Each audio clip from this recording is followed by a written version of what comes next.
Hello and welcome here. Over the course of its 10-year existence, the DCEU succeeded in getting a number of characters right, but a regrettable number of heroes and villains were misrepresented by the shared world. The DCEU never really appeared to catch a regular run of big-screen success, despite a generally excellent, if still contentious, start with 2013's Man of Steel. Over the years, DC's administration changed several times in an effort to establish a stable cinematic universe. This culminated in the founding of DC Studios and the appointment of James Gunn and Peter Safran as its co-CEOs, along with their 10-year DC plan.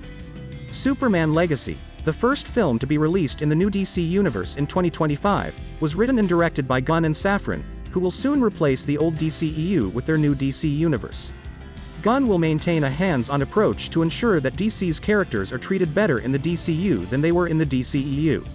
The DCEU failed, for several reasons, which helps to explain why the universe was never as successful as it could have been, even though DC's future hasn't materialized. Here are the DC heroes and villains DCEU failed to do justice. Number 1.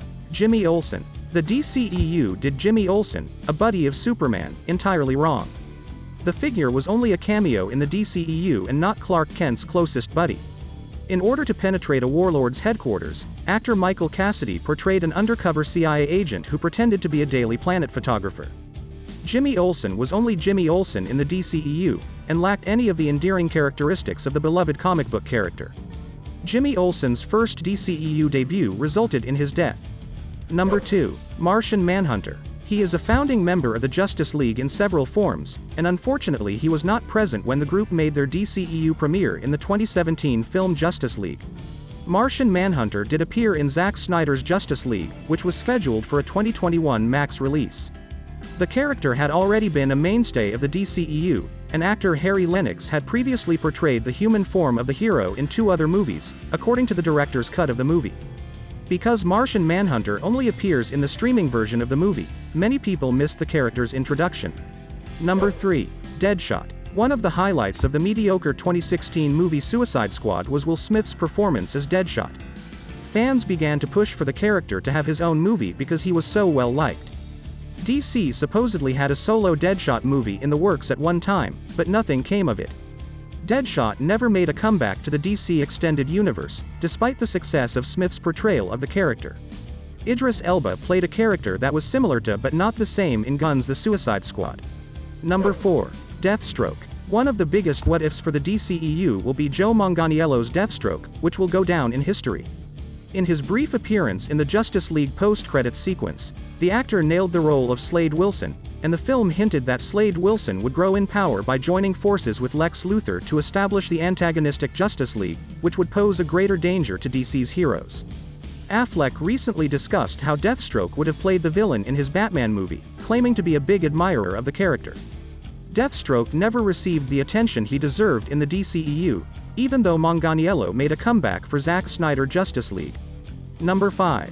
Darkseid. Darkseid was another character that suffered as a result of the Justice League's director change. Darkseid ought to have played a larger part in the DC Extended Universe than Josh Brolin's Thanos did in the Marvel Cinematic Universe, yet Justice League only provided brief glimpses of him. The DC antagonist's part in Zack Snyder's Justice League serves as a reminder that he was initially intended to play a far larger part in the DCEU. In Snyder's abandoned Justice League sequels, Darkseid would have gained in significance. Number 6. Lex Luthor. The terrifying Lex of the comics was a long cry from Jesse Eisenberg's Lex Luthor. In contrast to his usual cool and controlled demeanor, Lex Luthor appeared to be more frantic and funny in Batman v Superman: Dawn of Justice. In one of Justice League's post-credits sequences, the actor looked to be moving toward a more comic book accurate villain, complete with bald head. However, the DCEU did not carry on with that scene. In the end, Lex Luthor from the DCEU will only exist as a parody of one of DC's most adored villains. Number 7. Joker. The DCEU really messed up the Joker, who is the most recognizable villain in all of superhero comic books and is also one of, if not the most recognizable villain in all of Batman. The DCEU's portrayal of the Joker is notably missing, according to Jared Leto's Joker, who made his acting debut in Suicide Squad despite the film cutting most of the villain's sequences. The Joker was the DCEU figure that failed the most, both in terms of his edgy style and his lackluster on-screen persona. Please like this video and subscribe to my channel. See you soon.